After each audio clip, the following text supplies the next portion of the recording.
ACB Nalgonda range ఆఫీస్కు ఒక complaint వచ్చాడు. అతను వచ్చి ఏం కంప్లైంట్ చేశాడంటే, ఈ మల్లారెడ్డిగూడెం పోలీస్ స్టేషను, దానికి ఇంకొక పేరు ఉంది చింతలపాలెం అని.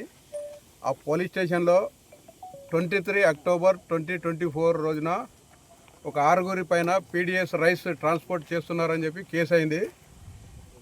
ఆ ఎస్ఐ గారు 6 పైన కేసు చేసి వాళ్ళని పట్టుకొని వాళ్ళ ద్వారా ఎవరైతే మా దగ్గరికి కంప్లైంట్ వచ్చాడో ఆయన పేరు కూడా ఉంది అని చెప్పి వాళ్ళ ఇంటికి పంపించి ఆయన్ని పిలిపించి స్టేషన్ బెయిల్ ఇవ్వడానికి 15,000 డబ్బులు అడిగాడు అని కంప్లైంట్ ఇచ్చాడు.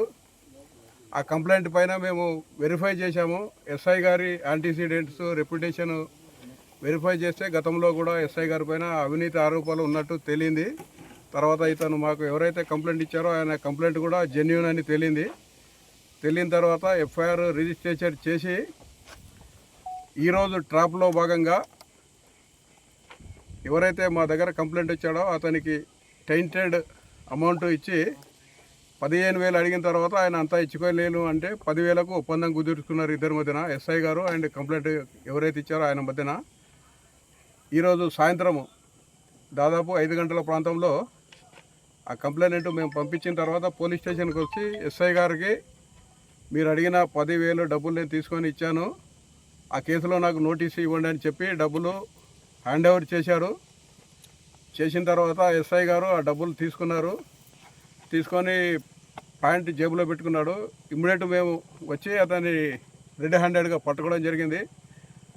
ఆ ఎస్ఐ గారి నుండి ఆ 10,000 రికవరీ చేసి అతని చేతులు కెమికల్స్లో కనిపించిన తర్వాత అవి పింక్ కలర్ ఆడైనాయి. ఇమ్మీడియట్గా అతన్ని కస్టడీలోకి తీసుకున్నాము. తీసుకున్న తర్వాత పోలీస్ స్టేషన్లో మరియు ఎస్ఐ గారి ఇంటిలో కూడా సోదాలు కొనసాగుతున్నాయి. ఇప్పుడు ఇలాగా ఎవరైతే గవర్నమెంట్ సర్వెంట్స్ వాళ్ళు చేయాల్సిన పని చేయకుండా పబ్లిక్ కానీ వేరే ఇతర వాళ్ళ దగ్గర నుండి డబ్బులు లంచం డిమాండ్ చేస్తే ఏసీబీ టోల్ ఫ్రీ నెంబర్ ఉంటుంది 1064. I repeat 1064. దానికనే ఫోన్ చేయండి. తర్వాత ఫేస్బుక్ ఉంది, తెలంగాణ ఏసీబీ ఫేస్బుక్ అని, దానికి కంప్లైంట్ చేయొచ్చు. ట్విట్టర్ ప్రజెంట్ ఎక్స్ అని పిలుస్తున్నారు, తెలంగాణ ఏసీబీ ట్విట్టర్లో కంప్లైంట్ చేయొచ్చు. తర్వాత వాట్సాప్ నెంబర్ ఉంది 9440446106. వీటికి ఎవరైనా ప్రభుత్వ అధికారులు డబ్బులు డిమాండ్ చేస్తే మాకు కంప్లైంట్ ఇవ్వచ్చు. ఆ ఇచ్చిన వారి వివరాలు గోప్యంగా ఉంచి ఆ కంప్లైంట్ వెరిఫై చేసి ఒకవేళ నిజమైతే వాళ్ళపైన యాక్షన్ తీసుకోవడం జరుగుతుంది. Minute to minute live updates కోసం మా R9 తెలుగు న్యూస్ ఛానల్ ని లైక్ చేయండి, షేర్ చేయండి, కామెంట్ చేయండి. మర్చిపోకుండా బెల్ సింబల్ ని క్లిక్ చేయండి.